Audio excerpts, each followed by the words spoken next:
Mister perfect extra gold திருமணமான அனைத்து ஆண்களுக்கும் ஒரே தீர்வு. வயதான பலகினமா, சுகர் பலகினமா, இனி கவலை வேண்டாம். 100% இயற்கை வயகரா, 100% ஹலாலான முறையிலும் தயாரிக்கப்படுகிறது. எவ்வித கலப்படமும் கிடையாது, பக்க விளைவும் கிடையாது. ஆர்டர் செய்தாலே போதும், உங்கள் இல்லம் தேடி வந்து சேரும். மேலும் விவரங்களுக்கு கீழுள்ள எண்ணை அணுகுங்கள். இன்னைக்கு காலையிலே டிங் அப்படின்னு ஒரு நோட்டிபிகேஷன். எல்லாரும் மொபைல் எடுத்து பார்த்தா 5000 ரூபாய் ரிசீவ் ஆயிருக்குது. பெண்கள், குடும்பங்கள் எல்லாருக்குமே மிகப்பெரிய ஒரு மகிழ்ச்சி, பெரிய ஒரு இன்ப அதிர்ச்சினே சொல்லலாம். அதே மாதிரி டமார் அப்படின்னு ஒரு சத்தம். சங்கிகளுடைய கனவுல பெரிய அளவுல ஒரு குண்டு விழுந்த மாதிரி, ஆஹா இந்த தேர்தலை காட்டி என்னெல்லாம் கணக்கு போட்டு வச்சிருந்தோமே, எல்லாமே இடி விழுந்து போச்சேன்னு சொல்லி சங்கிகள் மத்தியில டமார் இடி விழுந்த மாதிரி ஒரு இது. இன்னொரு பக்கம் படார்னு ஒரு சத்தம், யாரோ வலிக்கு விழுந்த மாதிரி. யாரா அது அப்படின்னு போய் பார்த்தோம்னா நம்ம இளைய தளபதி விஜய். வீட்டை விட்டே வெளில வர மாட்டாரு. வீட்டுக்குள்ளேயே வாக்கிங் போயிட்டு குறுக்க மறக்க நடக்கும்போது பொத்துன்னு இந்த செய்தியை கேட்டு பொத்துன்னு வலிக்கு விழுந்து அவர் ஒரு பக்கம் வலிக்கு விழுகக்கூடிய அளவுக்கு ஒரு தரமான ஒரு சம்பவம் நடந்திருக்கு. ஆக்சுவலா இந்த வீடியோ இவ்வளவு ஒரு சூப்பரான ஒரு செய்தியை கேட்டோன்னே உடனடியா நம்ம வீடியோ போடணும்னு எல்லா ஏற்பாடும் செஞ்சிருந்தோம்.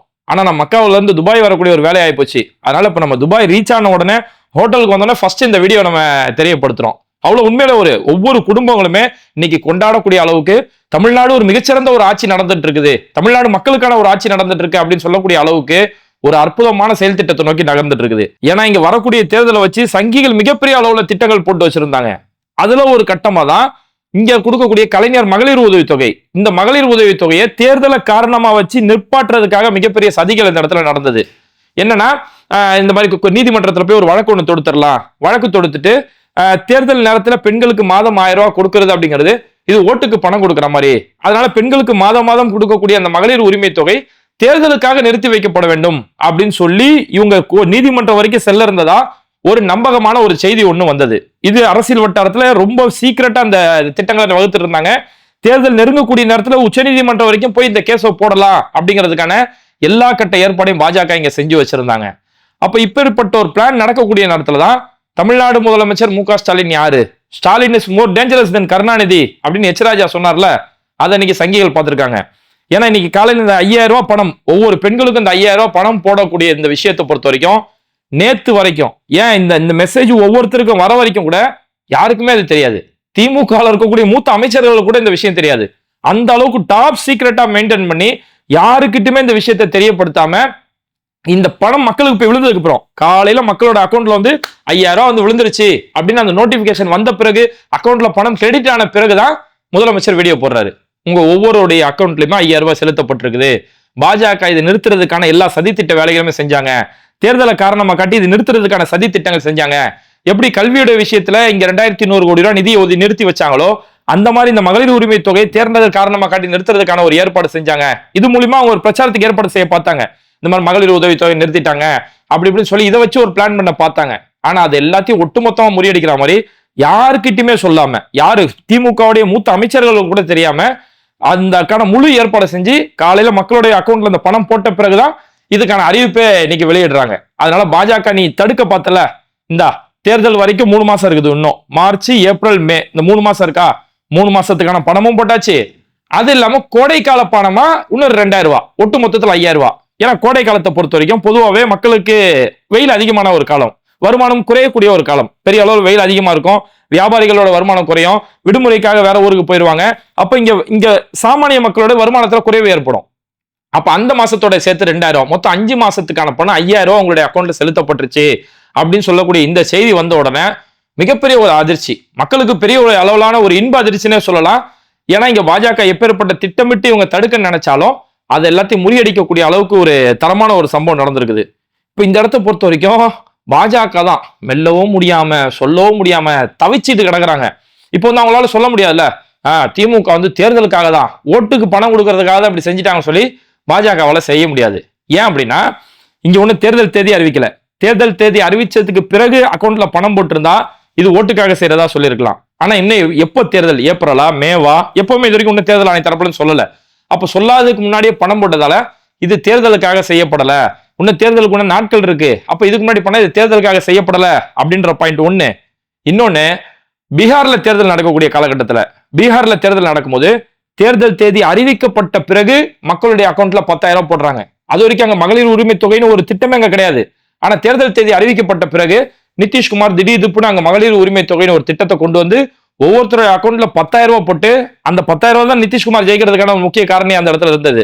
அப்ப அதெல்லாம் நீ தேர்தல் நேரத்துல 10,000 வரைக்கும் கொண்டு வரும், அது மகளிர் உரிமை தொகை கொண்டு வருவ, அங்கெல்லாம் வாய முடிக்கிட்டு இருப்ப. இங்க தமிழ்நாட்டுல வழக்கமா கொடுக்க வேண்டிய அந்த மக்களுடைய உரிமை தொகை நீ தேர்தல் காரணமாக நீ நிறுத்த போற, அந்த நீ நிறுத்த போறதா முன்னாடி இந்த இடத்துல கொடுக்குறாங்க. அப்ப இப்படி பண்ணா இது உனக்கு தேர்தல் ஆதாயத்துக்காக செய்யறாங்கன்னு சொல்லுவியா அப்படின்ற ஒரு கேள்வி மக்கள் நோக்கி சொக்காவை பிடிச்சி கேட்பாங்க. அதனாலதான் இன்னைக்கு பாஜக ஆயே திறக்க முடியாம, சொல்லவும் முடியாம, மெல்லவும் முடியாம இந்த இடத்துல உட்காந்துட்டு இருக்காங்க. இதுல ஏன் இவ்வளவு சீக்கிரட்டா செய்யணும்? ஏன் இதை நேத்து சொல்லிட்டு இன்னைக்கு செஞ்சிருக்கலாமே, இல்ல முன்னமே அறிவிப்பு செஞ்சுட்டு செஞ்சிருக்கலாமே அப்படின்னா, இதை ஒண்ணும் இல்லைங்க. நேத்து சாயந்தரம் 5 மணிக்கு இதை சொல்லிட்டு நாளைக்கு காலையில உங்க எல்லாரோட அக்கௌண்ட்ல பணம் வரப்போகுது அப்படி சொல்லி இதை வந்து திமுக நினைச்சு அவங்க விளம்பரம் தேடி இருக்கலாம். ஆனா இதுவே நேத்து சாயந்தரம் 5 மணிக்கு சொல்லியிருந்தா கூட எவனோ ஒருத்தன் 5:30 மணிக்கு ஓடி இருப்பான் நீதிமன்றத்துக்கு போனா என்ன நடக்கும்? இந்த மாதிரி தேர்தலுக்காக இந்த மாதிரி பணம் கொடுக்குறாங்க, இது உடனே நிறுத்தி வைக்கப்படணும் அப்படின்னு சொல்லி கண்டிப்பா யாராவது வழக்கு தொடுக்க போயிருப்பாங்க. அந்த வழக்கு என்ன ஆயிருக்கும்? திருப்பரங்குன்றத்துல எந்த ஒரு ஆதாரத்தையும் தேடாம, வரலாறுகளோட பின்புலத்தை தேடாம, இவர் போய் யாரோ ராமர் ரவிக்குமார்னு ஒருத்தர் போய் கேச போடுவாரு, உடனடியாக சங்கிகளுக்கு சாதகமா உச்சியில போய் தர்கா பக்கத்திலே போய் நீ விளக்க போய் ஏத்திக்கோ அப்படின்னு எப்படி ஒரு தீர்ப்பு கொடுக்கப்பட்டதோ அது மாதிரியான தீர்ப்புகள் இங்க வழங்கப்படலாம். அப்ப அப்படியேப்பட்ட சிச்சுவேஷன் இருக்கிறதாலதான் இங்க யாருக்கிட்டுமே எதுவுமே சொல்லாம, திமுக மூத்த அமைச்சர்கள் கூட சொல்லாத அளவுக்கு, அந்த அளவுக்கு இந்த விஷயத்தை டாப் சீக்ரெட்டா மெயின்டைன் பண்ணி மக்களுக்கான அவங்களுக்கான உரிமை தொகை அவங்களுடைய அக்கௌண்ட்ல கொடுக்கப்பட்டது. இப்ப சங்கிகளால யாருமே ஒண்ணு செய்ய முடியாது. இதுக்கடுத்து ஒருத்தர் போய் நீதிமன்றத்துக்கு போன நீதிமன்றமே ஒண்ணு செய்ய முடியாது. ஏன்னா ஒரு அரசு மக்களுக்கு செலுத்த வேண்டிய அந்த உரிமை தொகை மாசம் மாசம் கொடுத்துட்டு இருந்தாங்க, அதை தான் கொடுக்குறாங்க, அதை முன்கூட்டியே கொடுக்குறாங்க. இது ஒரு அரசு செய்யும் போது இது நீதிமன்றமே நினைச்சாலும் தடுக்க முடியாது. அப்போ அவ்வளவு ஒரு பர்ஃபெக்ட் பிளான். இங்க அமித்ஷா ஒரு பக்கம் திட்டம் போடுறாரு, மோடி ஒரு பக்கம் வட்டம் போடுறாரு, இந்த பக்கம் இங்க இருக்கக்கூடிய சங்கிகள் அண்ணாமலை, நைனா நாகேந்திரன் எல்லாருமே ஆளாளுக்கு பலகட்ட திட்டங்கள் போட்டாலும் எல்லாத்த விட மிகப்பெரிய ஒரு மாஸ்டர் ஸ்ட்ரோக்னு சொல்லலாம். அந்த அளவுக்கு தெளிவான காய் நகர்த்தி சங்கிகளுடைய ஒட்டுமொத்த ஆட்டமும் ஒட்டுமொத்த திட்டமும் இந்த இடத்துல அடிச்சு நொறுக்கப்பட்டிருக்குது. இப்போ அவங்க முழு பிதுங்கி போய் நிற்கிறாங்க. இதெல்லாம் நிறுத்திட்டு இந்த தேர்தல் நேரத்தில் இந்த மகளிர் உரிமை தொகை நிறுத்திட்டு பாத்தீங்களா, இந்த மகளிர் உரிமை தொகை மாசம் 1000 ரூபாய் தரேன்னு சொன்னாங்களே திமுக, அது நிறுத்திட்டாங்க பாத்தீங்களா. இப்படி எல்லாம் வச்சு நம்ம ஒரு அரசியல் செய்யலான்னு பார்த்தோமே, எல்லாமே மண்ணு விழுந்து போச்சுன்னு சொல்லி பாஜக ஒரு பக்கம் தவிச்சிட்டு இருக்காங்க. இன்னொரு பக்கம் எடப்பாடி பழனிசாமி அவர் 2000 ரூபாய் தரேன் அறிவிச்சாரு. ஃபர்ஸ்ட் அவர் என்ன சொன்னாரு, மாதம் 1000 ரூபாய் திமுக 2021 தேர்தல் வாக்குறுதி கொடுத்தாங்க. அப்ப மாதம் 1000 ரூபான்னு சொல்லும் போது எடப்பாடி பழனிசாமி சொன்னாரு, இதெல்லாம் கொடுக்கறதுக்குலாம் வாய்ப்பே இல்லை, அது எப்படி மாசம் 1000 ரூபாய் கொடுக்க முடியும் அப்படின்னு சொன்ன ஒரு நபர். ஆனா இன்னைக்கு அவரு சொல்றாரு, நாங்க 2026 ஆட்சிக்கு வந்தோம்னா மாதம் 2000 ரூபாய் கொடுக்க போறோம் அப்படின்னு சொல்லி அவரு ஒரு பக்கம் அறிவிச்சிட்டு இருக்காரு. இப்ப திமுக சார்பில் இப்ப என்ன சொல்லப்பட்டாச்சுன்னா, அடுத்த வருஷம் அடுத்த முறை திமுக ஆட்சிக்கு வரும்போது 1000 ரூபாய் மாசம் பெண்களுக்கு கொடுக்கக்கூடிய இந்த உதவித்தொகைங்கிறது இது மாதம் 2000 ரூபாய் உயர்த்தப்படும் அப்படின்னு சொல்லி இந்த அறிவிப்பு கொடுக்கும்போது இப்ப எடப்பாடியோட கனவுலையுமே பெரிய அளவுல மண் விழுந்து போச்சு. இப்ப அவரும் இதை எதிர்க்க முடியாது, என்னடா இது இப்படின்னு சொல்லி அவராலையும் எதிர்க்க முடியாது. ஏன்னா இவரு 2000 ரூபாய்க்கு சொல்லியிருக்காரு இல்லையா, அதனால எடப்பாடியுமே இந்த 3000 ரூபாய் கொடுத்தது, இந்த 5000 ரூபாய் கொடுத்ததையோ அதுக்கடுத்து 2000 ரூபாய் கொடுக்குறேன்னு சொல்றதையோ எடப்பாடியாலையும் எதிர்க்க முடியாத அளவுக்கு எல்லாருக்குமே ரொம்ப பிளான் பண்ணி செக் வைக்கப்பட்டிருக்குன்னு தான் இந்த சம்பவத்தை நம்ம சொல்லணும். சரி, மாதம் 2000 ரூபாய் கொடுக்க முடியுமா எடப்பாடியாலையோ அல்லது ஸ்டாலின் அவர்களாலேயோ இந்த 2000 ரூபாய் கொடுக்க முடியுமா அப்படின்னா, இங்க திமுக செஞ்சு காட்டினாங்க. 2021 இந்த 1000 ரூபாய் மாதம் 1000 ரூபான்றது சாத்தியமே இல்லை அப்படின்னு சொன்னதை சாத்தியமில்லாத செஞ்சு காட்டினாங்க. எடப்பாடி பழனிசாமியோட வாக்குறுதி நம்பலாமா அப்படின்னா, அவரு 2021 நாங்களாம் வந்து நீட்டுக்கு கடுமையான எதிர்ப்பாளர்கள், நாங்க ஆட்சிக்கு வந்தோம் நீட்டு ஒழிச்சு காட்டுவோம், நீட்டை தடுத்து காட்டுவோம் அப்படி அப்படின்ட்டாங்க. ஆனா இன்னைக்கு இப்ப சமீபத்தில் இந்தியா டுடேல அந்த கான்ஃபரன்ஸ் மீட்டிங் நடந்தது. அந்த கான்ஃபரன்ஸ் மீட்டிங், அந்த பிரஸ் மீட்டிங்ல எடப்பாடி பழனிசாமி நாங்க இப்ப நீட்டை ஆதரிக்கிறோம் அப்படிங்கிறாரு.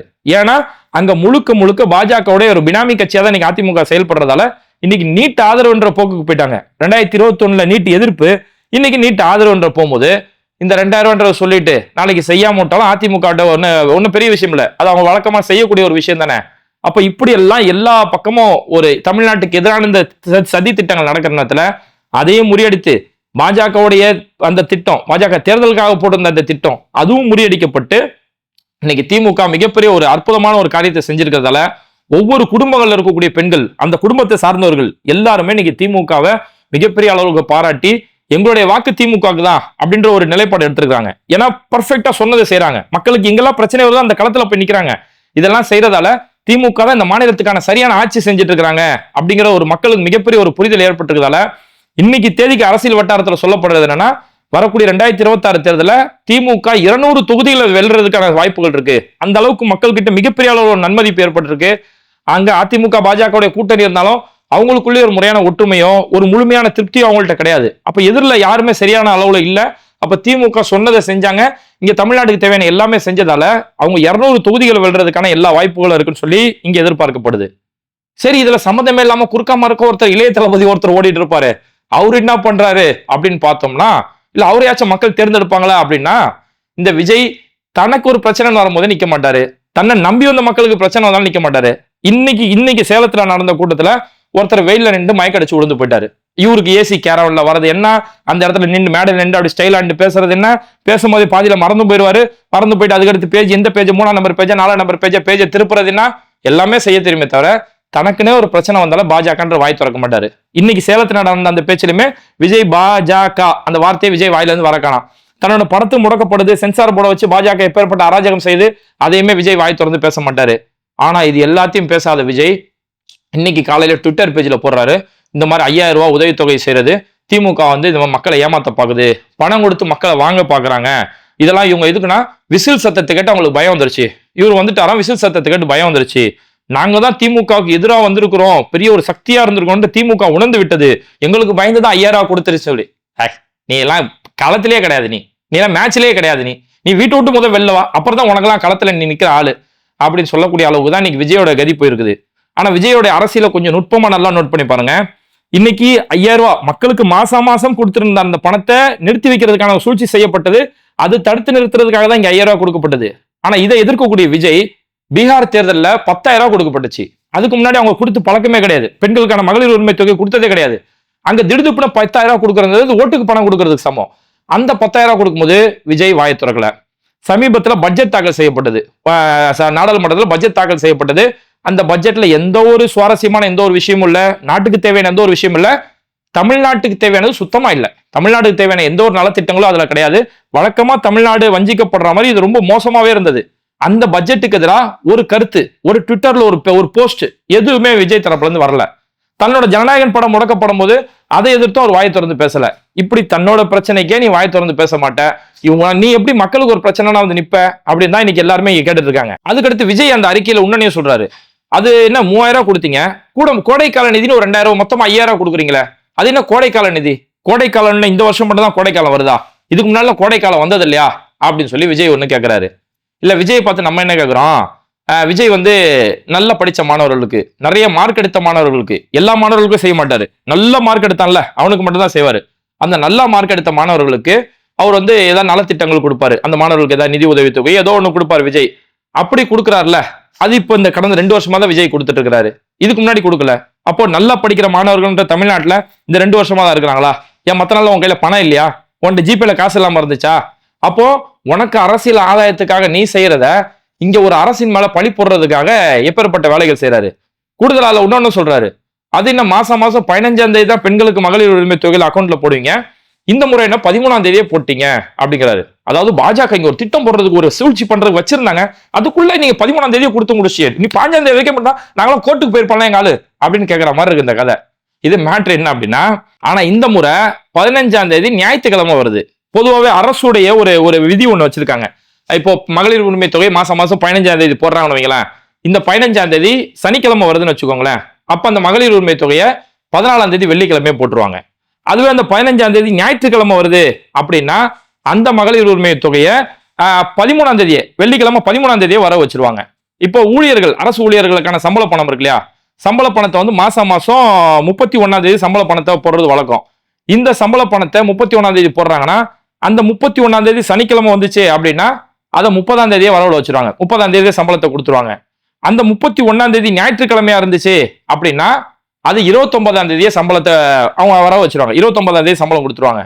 அல்லது அந்த 31ஆம் தேதி அரசு விடுமுறையா இருந்தது அப்படின்னா என்ன செய்வாங்கன்னா, அதாவது ஞாயிற்றுக்கிழமையும் திங்கக்கிழமை 31ஆம் தேதி திங்கக்கிழமை அன்னைக்கு அரசு விடுமுறையா இருக்கு அப்படின்னா அந்த பணத்தை 28ஆம் தேதியே போட்டுருவாங்க.